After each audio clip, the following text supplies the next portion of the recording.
What is up, internets? Welcome to Self-Defense from All Angles, episode 7. This is part 2 of my interview with Arthur Glad, aka the trans martial artist, and this part of the interview gets really deep. We start covering a lot more issues that we couldn't get to in the first episode because I didn't know it was going to be 2 episodes. It's just we had such a long and good conversation that it just went longer, and I decided to cut it up into 2 episodes so we can keep that 30-minute format you're used to. Here we talk about things like trans in sports. We talk about the adaptation of taking testosterone. We talk about something very interesting, something I just learned about, which is the gay panic defense. Also an offshoot of that being the trans panic defense. Things I'd never heard of before. It kind of blew my mind. I had to write that stuff down. So jump into this episode with an open mind. If you like the first one, you're going to love this one. And I can't stress this enough. The demographics and psychographics in the self-defense space are changing. And self-defense is for everyone, not just people that look like you, talk like you, act like you. So if you're looking to help the most people, you need to have conversations with people maybe outside your wheelhouse or comfort zone. This is a great stepping stone to have those conversations. Arthur is one person. He does not speak for the entire community, but I think there's a lot of really important lessons here. So I hope you enjoy this episode. Please like it. Please share it. Please tell people this show exists. Now go enjoy the episode. I really hope you get as much out of it as I did.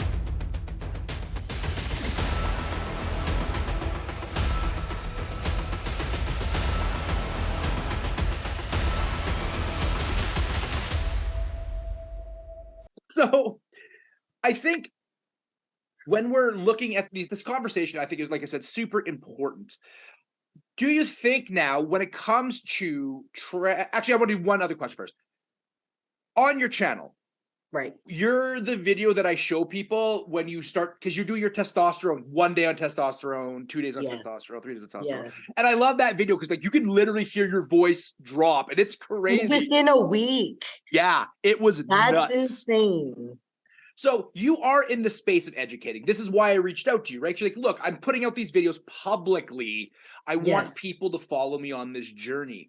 And I think those are really important because I have a friend that transitioned recently and he went through the same process, right? And it was powerful for both him and for the community, for people to understand it's still the same person. Yes. Like all of the things you liked about them, their interests, their thoughts, they're the same.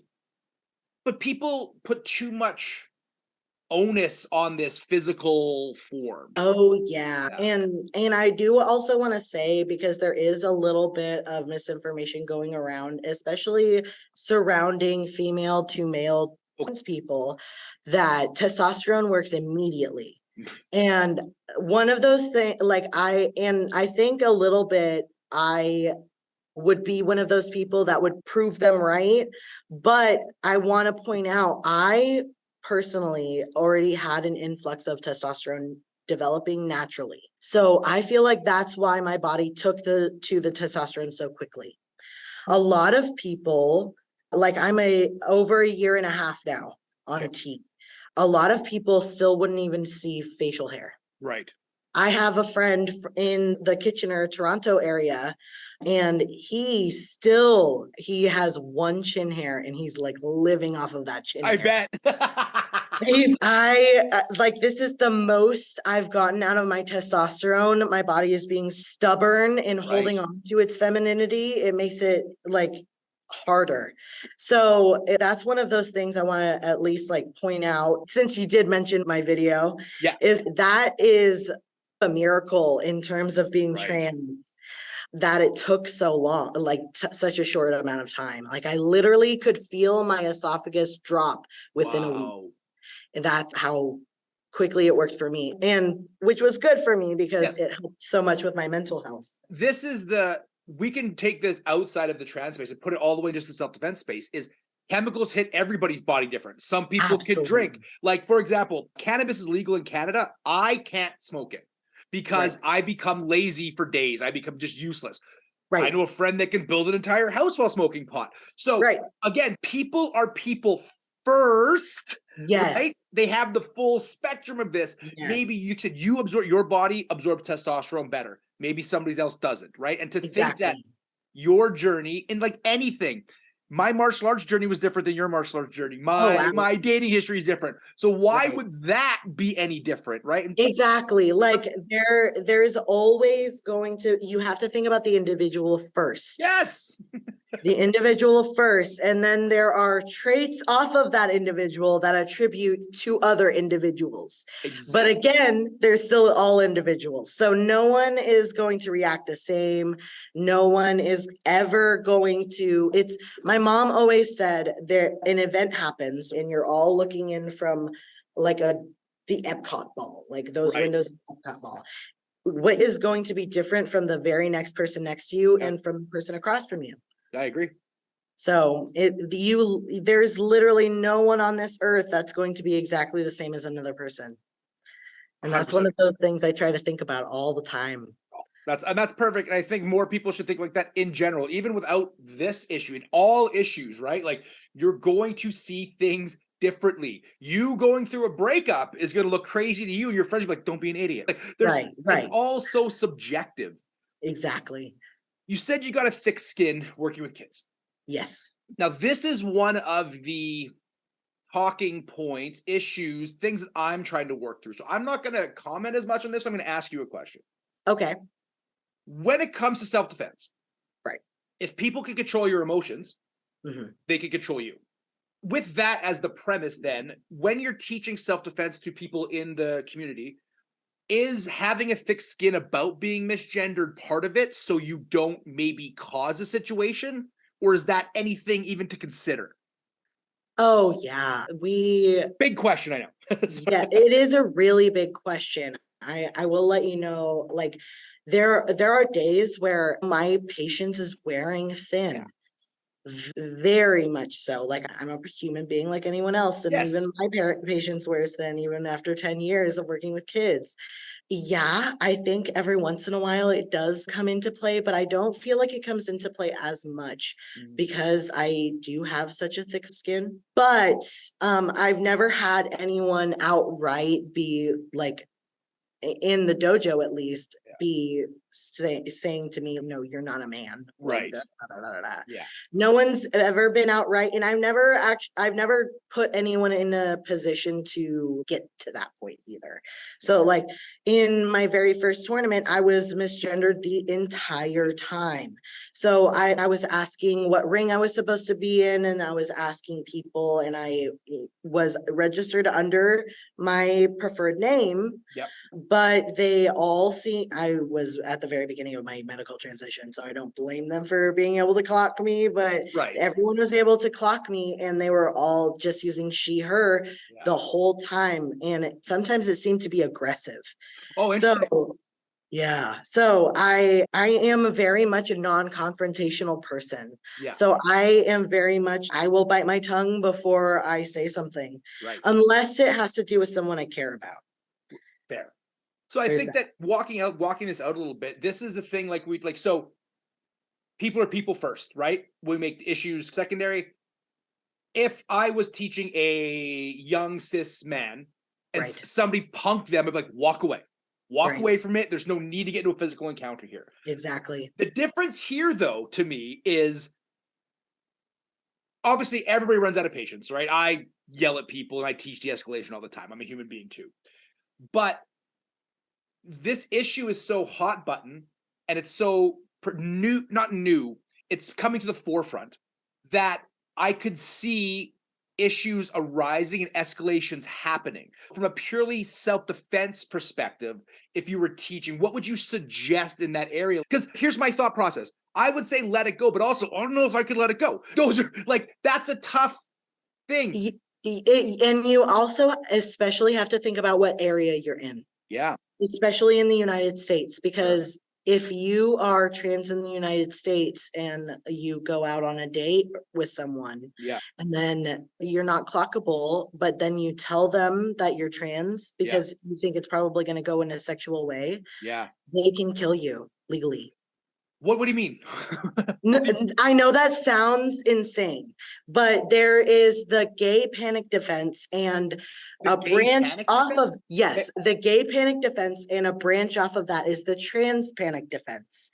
Never. And that is something actually in the place where I live, the state of Texas. If someone finds out that you are trans and they didn't know before, they can say that they panicked and killed you out of self-defense.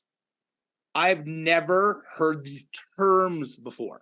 Yes. And this is, as soon as you mentioned that, I knew that that was something that I had to bring up. That this is what I mean by it just going out and existing can be dangerous as a trans person. Because if you're clockable, like I feel like I'm still clockable because I'm so short and I still have a sort of feminine face. I do have a lower voice, and I'll lower my voice even more when I'm out in public, things like that. And I start to have facial. So I guess people can just mistake me for a younger boy.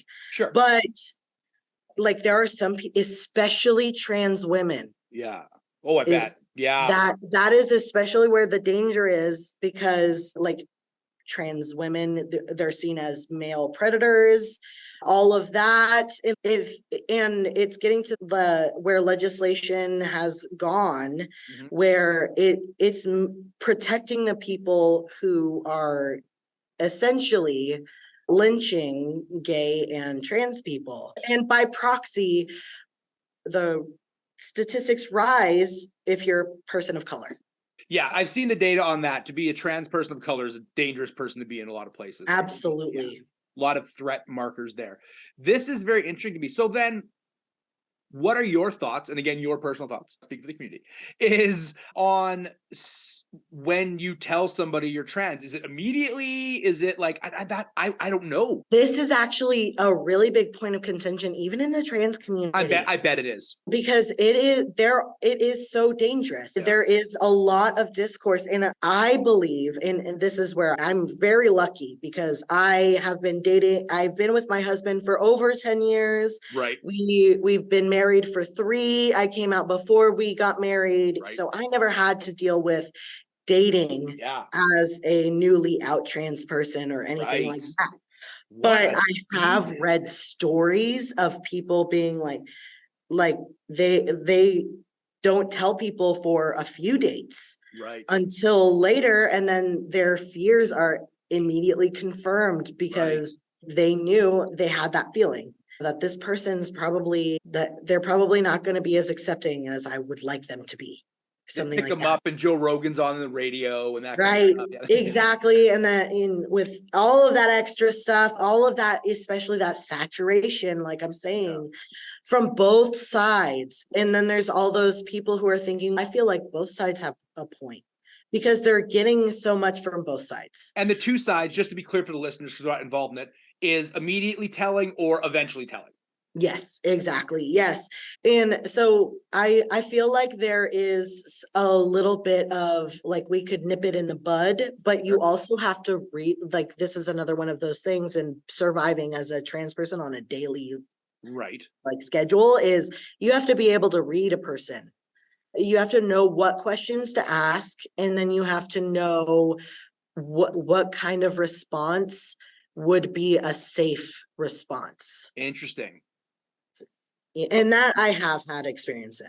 So almost like creating litmus test questions, right? Like things that you would use. So I do this with seminars. So, because I do public speaking and teach, and I've taught like everybody, the name it, I've taught that group. And so I do a feeder joke. So I'll teach, okay, it's counter assault. We call this an OS moment. And I say, that's oh shit.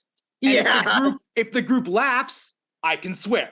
But if the group's like, I'm like, oh, PG, clean it up. So you're saying creating some kind of test interview questions that you can start to out these people, right, from that situation. That's very interesting. Yes, exactly. And like that, and that's just like on being a trans person. I do know that a lot of other trans people do this, and this is how a lot of trans people will feel out their family before coming out, or even gay people will feel out their family before coming out, is if you see a gay or trans person out and about, what is their reaction to that? What, like the bathroom issue, bring that up. What's their response to the bathroom issue? And one question I asked, my parents are not particularly affirming. One question I asked my parents is, if I was a stranger and I walked up to you and I said, hello, my name is Arthur, my pronouns are he, him. Yeah. What would your response be? Right. And that's on a stranger, just a perfect stranger coming up to you, introducing themselves as politely as they can and giving you as much information to respect them as possible. What would your response be? And a lot of people will show their ass. Yeah. You mentioned you went to a tournament. Yes, I've been to many tournaments. Trans people in sports. Yes. Is a hot button topic. And honestly, I don't know where I stand on it. So again, this will be you talking to me and me not keeping my mouth shut. But I'm just interested on your thoughts on that. Like, how do you think it is? What do you believe? Where are you on that? It is a pretty complicated issue, but I think the primary focus of that topic is on trans women in sports. And there are a few trans women. I don't think it's Ronda Rousey. No, obviously not Ronda Rousey, but Alana McLaughlin. Okay. Alana McLaughlin, I know, is a trans woman MMA fighter, and I follow her on Twitter. And she talks about being a trans person in sports a lot. And my being a trans person in sports, I obviously have an opinion on it. And I believe everyone should be allowed to participate in athletics. Yes. I don't think that separation, I think that gender as we see it at this moment, as we see it as like a biological component, is off. If you're testing how fast a cheetah can go, you're not going to look at whether or not that cheetah is male or female. Sure. So I don't, and we're humans and we like to get very specific in how we do everything. But I believe that we should be organizing a little bit more based off of weight than we do on gender. Sure. I feel like even if you do put weight into it, like a small person could beat up a big person pretty easily. And it's not going to matter what gender they were. Yeah. And that's another thing is like my husband, he's really big, 6'3", 30 pounds, and he does sparring. Right. And one of the things that he won his first sparring tournament off of how fast he was. Okay. No one expects a guy that big to be that fast. Sure. So there's always exceptions even to those rules. Right. So I feel like attributing gender to a biological component is an accurate way to think about it, especially because there's a bunch of other things that can go into those biological components that change you up and all of that stuff.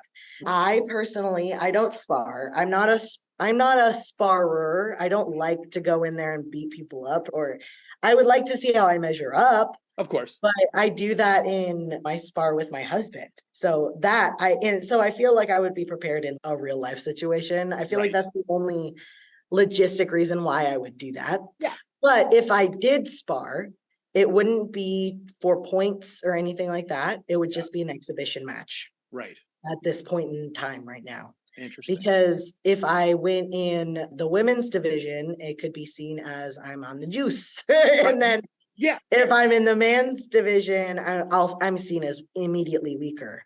Right. And I think that's the interesting thing, right? Because you're right. It's not trans people in sports. It's trans women in sports. That's the conversation everybody's having. You've heard of the fighter Fox Fallon? Yeah. Yes. Fighter. Yes. Yes. MMA fighter, trans woman. There was some issues with broken skulls. That's who I was thinking of. Yeah. That's why. Yeah. I thought. That's why. Yeah. Because there was an issue with broken skulls, right? There's broken orbital bones, etc., which happens in other stuff. But I think this is where, and I don't want to get too deep in this topic because it's an infinite rabbit hole of ridiculous. It's a mess too. Yeah. Well, it's a mess too because I really like the way you phrase. That's why I ask these questions because I'm very receptive to new information. I really like to learn new stuff. Right. And you said the way that we look at gender now is making it a mess. I agree.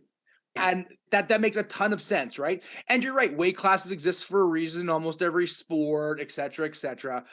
But I want to take your take on that because if you're going to tournaments, but you're not sparring, right? But if you were going to tournaments, that there's got to be some issues there, right? Like when you went to that one, they probably tried to put you in the wrong division. They probably tried to. Luckily, I had my teacher to back me up. Awesome. So I didn't have any issues in registering for the divisions I wanted or anything like that. And we've been in 2 different leagues. Okay. And my treatment in those 2 different leagues has been stark difference. Yeah, different organizations. Insanely different. Like Right. at that first league, they were misgendering me constantly. They were having me in the male divisions, but they were calling me she, her, Geez. using female honorifics, all of that stuff. So that was not fun. And then we moved on to our next league. Yep. And after that, we're specifically talking to the coordinators behind the events. Mhm. And we were asking them, like, so what is your policy where all of this is concerned? And they were, we will be completely affirming. And if they want to go into sparring right now, we're working on it. But right now, it would just have to be an exhibition match. So they're at least 110% willing to call me by my proper pronouns, use proper honorifics, use my preferred name, things like that. They didn't have my dead name or anything like that. Sure, of course. Yeah. But they have no problem. And from that, we actually became really good friends. So they were actually pretty upset because the last time I came to a tournament, I didn't bring my crocheted possum scarf that I made. This is why it's so fascinating, because the world is shifting in front of a lot of people's eyes. And I Yeah. think what a lot of people are having trouble with is they thought they understood the basics. Now the basics are changing. And that's good. I think there's more inclusiveness with that, because the basics were necessarily. Are you talking about biologically or? No, I'm talking about language. So Okay, yes, there there was you go. she, him, her, like these are the basics, right? I can Right. classify you, I can classify you. The Right. Canada's shame, Jordan Peterson. Right. He talks about, how do I treat you like a person, dude? Like, what are you Right. talking about? But that's what's changing, is these people, like old dogs don't like to learn new tricks. And these people that have lived, like I said, I did 36 years not having to use a different pronoun. Right. Now I'm getting better at it. It's going to take me some practice because I have 36 years of reps to verses, but they don't like this switch. They want to set it and forget it. And that's what a lot of people do with self-defense training. Like they set it, they forget it. Yes, they won't adapt their self-defense technique or how they teach that technique over time. So like I feel like we could have seen this maybe 200 to 300 years ago when guns started to become more of a thing. Yeah. Like across the world. I'm sure they did, but keep going. I'm sure. Yeah. I would be killed to see that history, honestly. I'm so interested in it. But yeah, there are always new techniques for your offenders on trafficking people, on pulling kids away, or there's the joke of you can't get kids by writing free candy on a white van anymore. You have to put free Wi-Fi. Right. They've adapted, you know? That's the thing. Hashtag Me Too was the fastest predator evolution I've ever seen in my entire life. Predators did this. They said, we know what that looks like. Now it's different. Exactly. They're going to adapt. And that's one of the worries I have when I read something like, oh, we talk to these serial rapists or these serial murderers, and we ask them what they look for in a victim. Yeah. And I'm like, I love that you're getting this information out, but I'm also like upset because now they're gonna change. And so I had this debate with a sex worker friend of mine, actually, where I put up a video on this new AI program that does reverse imaging, but it's way better than Google reverse image was. And she was like, dude, like now you're just telling people about this. And here's my view on this. The bad people know this already. They're paying attention. They're subscribed to the Marvel newsletter of what they're doing. They are up to date. So us, and this actually goes back, actually this perfect place to cap off this free part. This goes back to the education doesn't create. These bad people are already knowing this is happening. We have to tell the good guys, because the bad guys are researching proactively. Yes. A lot of people on the internet are waiting for me to be like, Randy's my safety guy. I'll just wait for him to tell me what's going on. That goes to the trans issue, right? Yes. But it's telling kids that trans people exist doesn't make trans people, but it tells trans people, oh, that's what I am. Neato. Yes. Right? Exactly. And that, so they're seeing that and they're thinking correlation is not causation. Yes, exactly. So they're seeing a correlation and they're thinking it's a cause and it's not. And gosh, what was I going to say? It was so important. I think I might know. So let me try here. Okay, there's a study, my favorite counterpoint. I'm a debater by nature because you heard the debate show first and then you. Yeah, I had that confusion. This is not the debate show. The one I liked is left-handedness. Yes. So left-handedness was really low. Then all of a sudden, so there's left-handed people. Why? Because being left-handed was okay. Left-handed people didn't hide being left-handed. They didn't create new left-handed people. They already existed.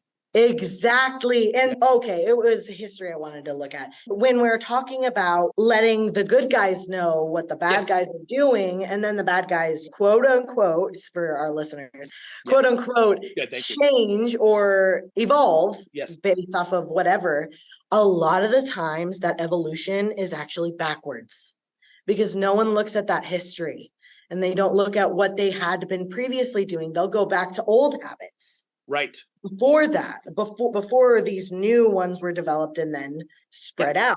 Looking at history, trans people have always existed in history. Yes, of course. And thousands of years ago were even considered priests or prophets and put in higher levels of society. And this is something we see, especially in the overarching term to spirit in their communities, whatever they prefer them being called, or to spirit. Those people were always put into more educational stances or positions because they had an understanding of not just their gender, but another. Exactly. Or a lack of gender or all gender. Yes. So it's things like that. It's to me, it almost seems like a determination of ignorance. Sure. It scares people to learn that what they knew was wrong. So then they have that cognitive dissonance and they don't want to hear something new. And even wrong, like maybe not wrong, but not the full scope. So what you knew is still correct. There are still boys and girls. They still exist in the majority of numbers, right? Like trans people aren't taken over. That's not what's happening. There's still a small percentage, right? But your education wasn't complete. There are more things. So, you're in high school. There's university. Like I know first aid. I'm not a brain surgeon. My education is not complete in that. Exactly. And that kind of goes into that. I mentioned biology a little bit earlier.